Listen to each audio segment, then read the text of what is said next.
Hello guys, আসসালামু আলাইকুম। Unique entertainment বিডির পক্ষ থেকে, পেজের পক্ষ থেকে সবাইকে শুভেচ্ছা। এটা আজকে চলে আইছে আমার দোস্তর কাছে। সে আমার ছোটকালের দোস্ত। একবারে মনে করেন যে হাফ প্যান্ট পরাতেন শুরু করি কলেজ পর্যন্ত, ইন্টারমিডিয়েট পড়া পর্যন্ত দোস্ত আর আমি এক জায়গা ছিলাম। দোস্তর নাম হচ্ছে আমিরুল। আমিরুল, কিরকম আছো? আলহামদুলিল্লাহ, খুব ভালো আছে। তুমি ভালো আছো? আলহামদুলিল্লাহ। দোস্ত একজন উদ্যোক্তা, সে তার নিজের বাড়ির উপর একটা চা স্টল দিয়েছে। চা এবং পান এত স্বাদের ঠেলায় মনে করেন যে পাবনার অনন্ত বাংলা বাজার সাইডের লোকজন মনে করেন যে সবসময় এসে ভিড় জমা থাকে। সন্ধ্যার পরে এই জায়গায় আসলে পরে আপনি দেখতেন যে এই জায়গা আরং লাগে, আরং। কি দোস্ত, কথাকে ভুল করলে না? না, একবার ঠিক কথা। আমার একবার পানের কাস্টমার গাদি, আমার পান সবার কাছে ভালো লাগে।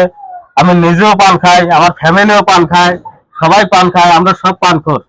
না, পানখোর ঠিক আছে, পানখোর তোমার ফ্যামিলি আছে, তুমি তো চাপা মারলে হবি না, পানপট্টি মারলে হবি না। আমি দর্শকের মুখে চেন শুনবো। দর্শক সামনে বসে আছে, তাদের কাছ থেকে আপনি ইন্টারভিউ শুনে দেখেন যে আমি কোনো চাপা মারতেছি না, মিথ্যে কথা করছি। ঠিক আছে, দর্শকের জন্য আগে ডাটা কালেকশন নিয়ে দেখি, তারপরে দেখবো না তোমার পানের বিচার করবো না। আমার কয়েকটা কাস্টমার এখানে রয়েছে, আমি তো দোকান এখন খুলে নেই, খোলা অবস্থায় সব বসে আছে। এখন ওদের কাছ থেকে আপনি জানিলেন তুই শালা আমার আপনি আপনি করতেছিস কি খাবার? মায়ের ইয়ে করে একবার চাষির কাছে তো এখন দোস্ত আমি আসছিল উঙ্গে পরে, তো তুই প্যান্ট শার্ট পরে, আমি এই জন্য মনে করছে আমার পাশে মনে হয় সাহেব বসে রয়েছে, এই জন্য আমি করছি যে তুই মুই করে কথা কথা আমার করার কর দরকার নাই। তুই লুঙ্গি ফিদি আসো, আমি প্যান্ট ফিদি আসি।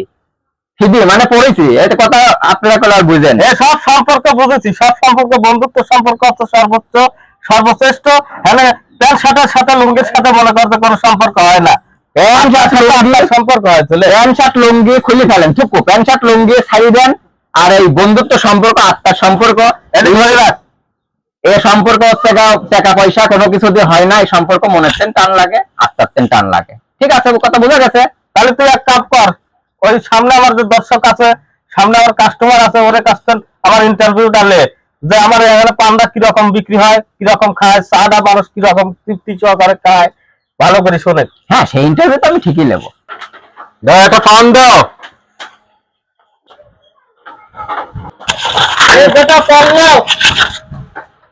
চাচা, হিরুলের দোকানের পান আপনাকে আমি বারে বারেই খাতি দেখি, খুব সুস্বাদু লাগে সেই জন্য। তাই নাকি? হ্যাঁ, খুবই সুস্বাদু না? হ্যাঁ।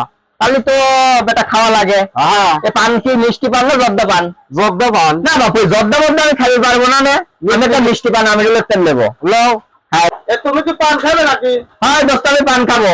মাথাটা তো ঘুরে পড়ে যাবে না তো? না, তা পারবো না। তুমি পান দাও। পান খাওয়ার, তাহলে একটা খাও।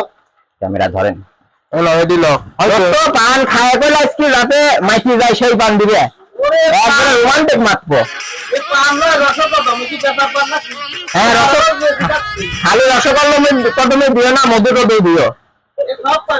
তো গাইস, আমরা আজকে এসেছি বাংলা বাজার, দক্ষিণ রামচন্দ্রপুর গ্রাম। দক্ষিণ রামচন্দ্রপুর গ্রাম বাংলা বাজারের অপোজিট সাইড, রূপকথা ইকো রিসোর্ট রোড। এই যে টাওয়ার, এই যে টাওয়ারের নিচে আমিরুল চা এন্ড পান স্টোর। তো তার দোকানে সবসময় লোকজন দিয়ে, কাস্টমার দিয়ে পান খাওয়ার জন্য, চা খাওয়ার জন্য, আড্ডা দেওয়ার জন্য তার চা স্টলে লোকজন জমায়েত হয়ে থাকে। এবং তার চা এবং পান কেমন, এটা রিভিউ আমরা তার খরিদ্দারের থেকে শুনবো। আচ্ছা, ভালো আছেন তো? আলহামদুলিল্লাহ। এই যে আমিরুলের দোকানে দেখি আপনি প্রতিদিন এসে বসে থাকতি, ভাই এগেও দেখি সবাই থাকেন। আসলে কি মানে চা আর পান কি খুবই ভালো না? সে খুব ভালো চা বানায়, খুব ভালো চা বানায়। চা, খড়ির চা খুব সুস্বাদ। দূর দূরান্ত থেকে লোক আছে এখানে। ও মানে খড়ি দিয়ে যে চুলা দিয়ে যে চাটা জ্বালায় সেই চা, গ্যাসে বা কারেন্টের? কারেন্টের কোনো কিছু না। আচ্ছা আচ্ছা, তার ব্যবহার আছে খুব ভালো না? খুব ভালো। মানে কি শোনেন, ও কিন্তু আমার ছোটকালের বন্ধু, বুঝছেন? ও আমার ছোটকালের বন্ধু এবং খুবই ভালো ছেলে। তো ঠিক আছে, আপনাদের যে এই যে দোকানদার কাস্টমার, একটা যে আন্তরিকতা দেখলাম, আন্তরিকতাটা দেখে আমার প্রাণটা জুড়ায় গেছে, আমার প্রাণটা জুড়ায় গেছে। শুভকামনা রইলো আপনাদের জন্য, শুভকামনা রইলো আমার বন্ধু আমিরুলের জন্য। সে ভালো থাকুক, তার ব্যবসা ভালো চলুক, আল্লাহ তাআলা তার ব্যবসাতে আয় রোজগার বরকত দিয়ে দিক। আল্লাহ হাফেজ।